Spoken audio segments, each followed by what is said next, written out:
on va pouvoir passer à recueillir vos propres questions. On se demandait quand même combien d'entre vous dans la salle sont habitués à utiliser le Méopa ou à être dans un lieu d'exercice où vous le voyez utiliser. Si vous voulez bien lever la main. Ok. Donc là-haut, je vois moins là-haut, mais merci. En fait, c'est intéressant de regarder quand même comment ça s'est davantage démocratisé. Hein, puisque si on faisait le même sondage il y a une dizaine d'années, on avait beaucoup moins de mains qui se levaient. Donc ça, c'est déjà un point important qu'on peut souligner. On voit aussi que de plus en plus de collègues osent communiquer leurs pratiques dans des situations parfois fort diverses. Et on en a eu des beaux témoignages par nos 4 intervenants. Est-ce qu'il y a des questions dans la salle avant qu'on pose les nôtres? Je vais commencer. Je voulais poser une question au docteur Huchet. Je suis là. Ouais. Merci de vous présenter aussi, s'il vous plaît. Juste, oui, la fonction je suis aussi. infirmière dans un centre d'évaluation et de traitement de la douleur. Et du coup, je voulais saluer déjà et je voulais dire que je me réjouis que le Méopa soit utilisé en libéral et de plus en plus.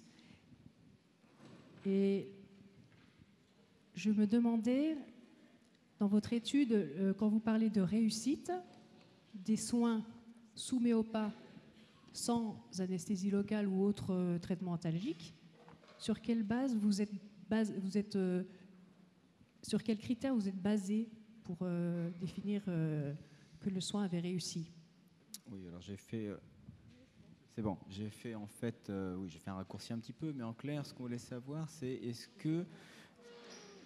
Je ne parle pas assez fort, pardon. Donc, ce qu'on voulait savoir, c'est est-ce qu'il avait eu recours à autre chose, à une anesthésie en plus ou pas?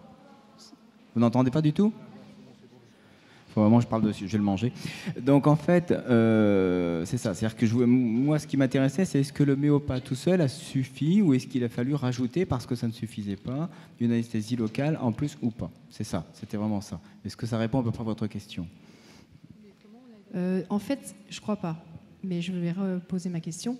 Je me demandais sur quels critères vous étiez basé pour dire que c'était réussi. Dire que ça avait été efficace tout seul, sans autre moyen antalgique. Est-ce que le patient se plaignait de douleur ou pas ensuite? Est-ce qu'il avait l'air de souffrir ou non? Vous avez demandé au patient, vous avez évalué, voilà, là, j'ai pas été d'une grande précision, je le reconnais volontiers. C'est-à-dire que j'ai demandé au médecin comment il avait vécu la chose. C'est le médecin qui a évalué en fait. Je n'ai pas rappelé le patient après. Oui. J'ai essayé et puis j'ai eu beaucoup de difficultés. Effectivement, oui, je n'ai pas porté plus loin. Mais je reconnais que là, je n'ai pas demandé. Il aurait fallu demander au patient de répondre à une échelle s'il avait souffert ou pas. Ça aurait été beaucoup plus Peut-être élégant. que ça aurait pu être intéressant d'aller évaluer et de demander au patient, puisque on préconise souvent l'utilisation du Méopa pour réaliser une anesthésie locale, plutôt par exemple lors des sutures, plutôt que de le remplacer. L'anesthésie locale par du Méopa, ce sont les préconisations habituelles. Donc voilà, c'était un questionnement. C'est comme ça que je le faisais, mais effectivement, donc oui, c'est vrai, vous avez raison. Une remarque, justement, c'est vrai que vous avez raison de dire, remarquer, en effet, ces résultats qui bousculent un peu, nous, ce qu'on raconte, parce qu'on dit, en effet, qu'il faut à chaque fois utiliser soit de l'EMLA, soit une anesthésie locale, mais c'est vrai que l'anesthésie locale, elle sera d'autant mieux tolérée que si on a mis le Méopa avant. Ça, c'est en effet une réalité. Donc voilà, je pense qu'il ne faut peut-être pas être dogmatique, mais c'est vrai quand même qu'il y en a un certain nombre, il y en a 25% pour lesquels ça va hein, on a bien vu que vous avez recours à l'anesthésie locale. Je pense que parmi, c'est probablement un peu plus, parce qu'en effet, il y en a qui, il faut aller vite, il y a des grands qui ne vont pas... Voilà. Et puis nous, on attend en tant que soignants, toujours tendance un peu à minorer ces phénomènes, il faut le clair. Mais néanmoins, ça veut dire, c'est vrai qu'il existe un certain nombre de patients où c'est possible de faire ces sutures sans Méopa. Mais le problème, c'est pas, on ne peut pas les prédire. Et nous, on dit, on préfère mettre la ceinture et les bretelles. Hein, parce qu'en effet, pour certains enfants, il va y avoir des phobies qui vont être créées tout à fait. Donc c'est pour ça que je pense qu'il faut garder même si vos résultats peuvent nous interpeller, néanmoins, je pense que le message à conserver en sortant d'ici, il faut faire la locale avec... Voilà.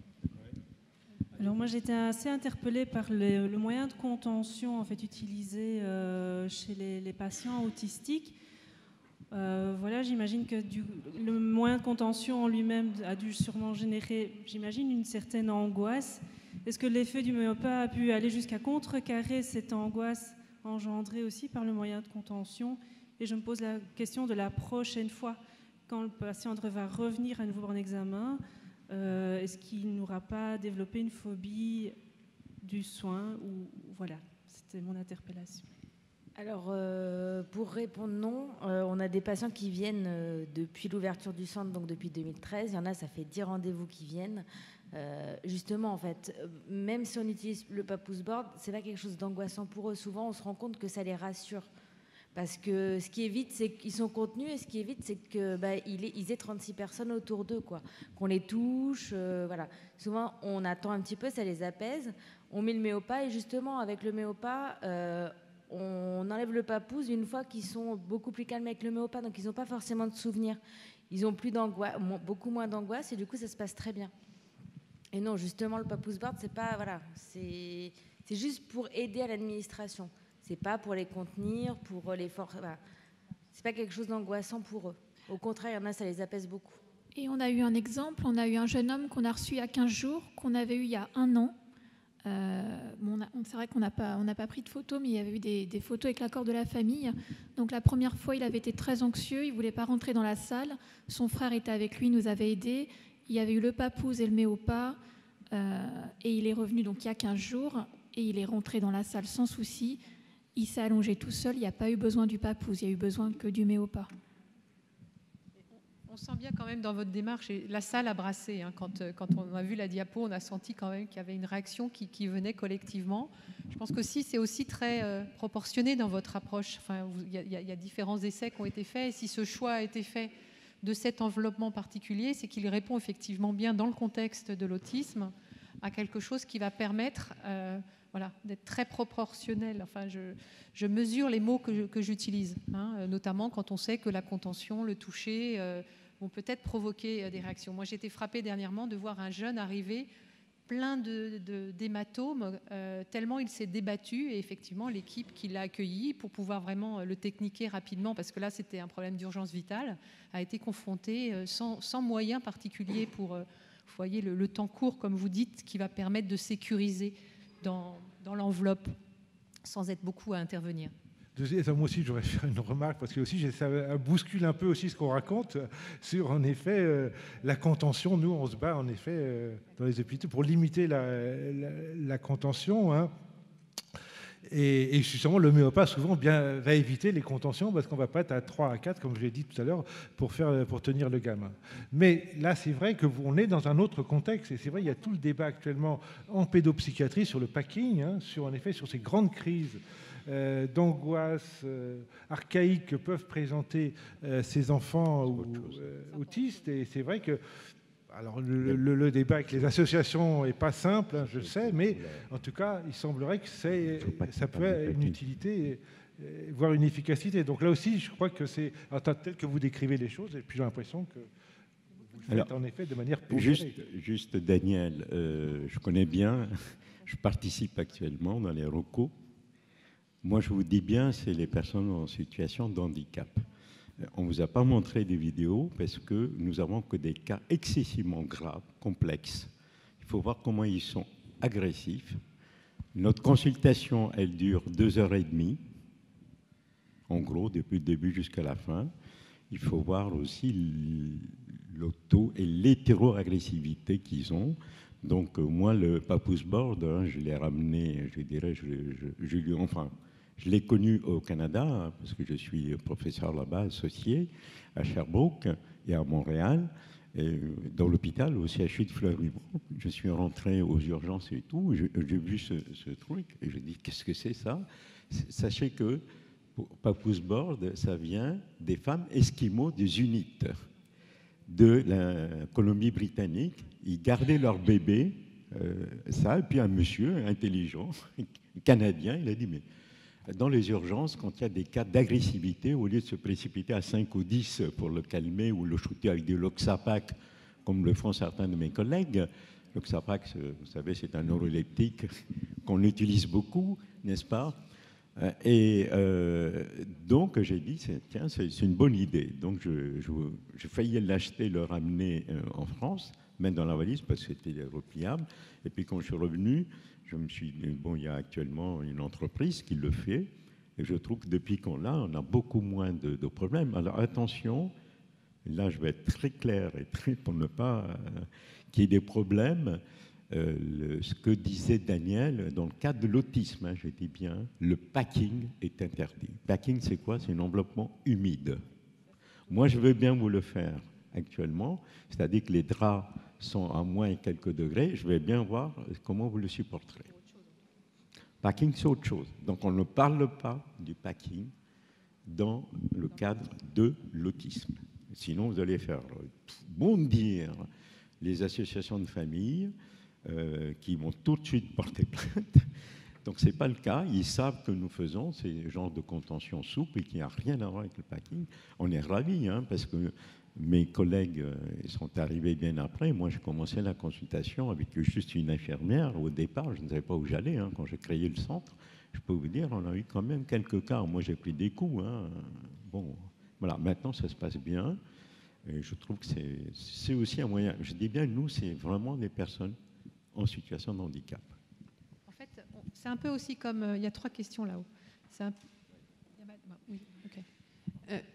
Bonjour, je suis infirmière au CETD à Versailles et on se pose une question avec plusieurs de mes collègues, à savoir, dans une des dernières diapos de M. Hannequin, il est écrit par 2 professionnels de l'administration du MEOPA. Et chez moi se pose la question de la participation de l'aide-soignante ou de l'auxiliaire puère. Est-ce que celle-ci a le droit de modifier ce fameux débit, sachant que l'infirmière est dans la chambre? Et si on regarde le décret de compétence des aides-soignants, on peut laisser une aide-soignante administrer un médicament à partir du moment où ça a été contrôlé sous la surveillance de l'infirmière parce que le patient n'est pas capable de le faire en auto-soin. Et donc nous, on a tendance à vouloir le transposer comme ça, sachant que c'est une question de débit, de ventilation. Enfin voilà. En fait, ma question, c'est de savoir si vous avez la réponse à ça. La réponse, c'est vrai que c'est... Alors, il ne faut peut-être pas rentrer dans la discussion sur le sexe des anges. La réponse, il faut peut-être poser la question autrement.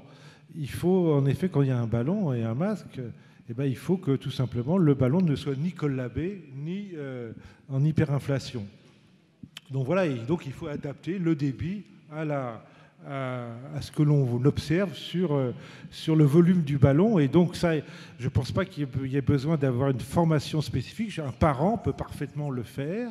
Voilà, donc là aussi, c'est ça l'objectif. Et je pense que c'est... Parce que le risque, en effet, je veux bien qu'il y ait toute une série d'arguties réglementaires sur, oui, le pour, le contre. Mais ça veut dire que ça... On va priver le patient, encore une fois, d'un moyen antalgique. Exactement. De qualité, simple, de sécurité. Voilà, je crois qu'il faut... alors peut-être qu'en effet, les directions des soins ont des réponses. Je vais prendre ma casquette direction de soins, je pense effectivement. Bien évidemment que nos aides-soignantes, elles peuvent être associées, mais elles doivent être effectivement comme l'infirmière, comme le kiné, enfin tous ceux qui sont utilisateurs du MEOPA, l'aide-soignante, que vous associez dans ces soins, elle doit être formée. Elle doit être formée effectivement à l'utilisation. Et elle doit bien évidemment l'utiliser toujours en binôme avec le professionnel, soit infirmier, soit kiné, soit le médecin. Voilà. Mais ça se protocole aussi dans nos institutions. Alors, je suis intimement convaincue et je vous remercie d'aller dans mon sens. Et est-ce que vous pensez qu'il y a un écrit qui existe de ça pour pouvoir motiver ma demande aussi et sûrement celle de certaines autres collègues? On va le chercher et s'il n'existe pas, il faudra qu'on le produise. Il y a des choses qui existent. En tout Merci cas, beaucoup. Nos décrets de compétences, ils sont clairs. Ouais. Okay. Oui, je me permets d'ajouter simplement que cette question nous a déjà été posée au CNRD sous une forme un petit peu différente, mais c'est la même question. J'y ai déjà eu l'occasion d'y répondre et si vous nous envoyez un petit mail, je vous transmettrai la réponse argumentée avec la bibliographie. Donc, merci beaucoup. Donc, simplement pour résumer la question, le débit du mélange gazeux qui arrive au masque n'est pas à assimiler avec le débit d'une perfusion. C'est pas la même chose. D'ailleurs, quand vous utilisez un masque avec une valve à la demande, le débit, c'est le patient qui commande. Donc on voit bien que ce n'est pas du tout une question de dosage de protoxyde d'azote. Ce qui sort, c'est toujours du 50-50. Simplement, effectivement, il faut être formé pour ne pas laisser ce ballon en particulier collabé, puisqu'évidemment, si vous plaquez un masque avec un ballon collabé, il y a un danger pour le patient. Mais ça, c'est valable également. Voilà. Ok, merci. Une autre question là-bas. Là, oui. Je suis médecin co dans un EHPAD près de Grenoble. Je suis là.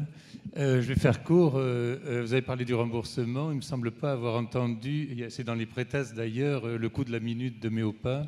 J'ai pas entendu la réponse, ou alors je dormais sous l'effet de la digestion. Bah, alors c'est variable parce que les hôpitaux vont commander des grandes quantités, et donc ne serait-ce que sur le consommable aussi. Donc je pense que la minute dans certains hôpitaux est variable. En libéral, là aussi, on dit que c'est autour de 1 euro la minute, hein, à peu près. Non, en libéral, c'est le chiffre plutôt voisin de 2 euros qui est amené en libéral. Hein. 2 euros en libéral. Mais là aussi, il y a le coût humain. Vous avez, le coût humain est quand même... Il y a une autre question là-bas. Allez-y. C'est une réflexion pour Frédéric Maillard. Donc, je suis le docteur Tonelli, je suis médecin édouardiste et nous accueillons dans le service en hospitalisation des adolescents douloureux chroniques qui sont déscolarisés le plus souvent. Et la douleur chronique est en lien avec une pathologie organique ou non, dont des drépanocytaires. Alors bien sûr, quand ils arrivent, ils ont souvent fréquenté les urgences, ils connaissent par cœur le méopa et l'adolescent adore ça pour son effet fun. Mais on peut tout à fait leur expliquer et les méthodes non médicamenteuses vont petit à petit remplacer l'utilisation du méopa. Et dans l'expérience que j'ai du service, sur les 150 hospitalisations que l'on a eues, je n'ai jamais vu d'adolescents ou très peu d'adolescents qui deviennent addicts et qui en veulent tout le temps. Donc je pense que c'est vraiment, en tout cas, dans l'utilisation qu'on a dans le service, un outil vraiment très très important. Voilà, c'était tout. Alors juste, si, par rapport, moi j'ai encore une remarque sur la toxicité dont parlait Frédéric. Il faut savoir que ces toxicités neurologiques, elles sont réversibles. Hein, il suffit en donnant de la vitamine B12, on va réverser complètement les lésions neurologiques. Oui. Oui, Frédéric. Hop. Dernière question. Ouais. Salut, bonjour. Merci. Oui, Frédéric, j'ai essayé de te solliciter déjà sur l'utilisation du méopa chez les drépanocytaires. Il semble que le collège, est-ce que tu as pu vérifier ça? Parce que moi, je n'ai pas vérifié. Mais en tout cas, dans le 93, il semble que les médecins qui prennent en charge les patients des drépanocytaires refusent d'utiliser le méopa en raison de la toxicité et du développement éventuel dont tu as parlé et qu'on connaît bien, de toxicomanie éventuelle.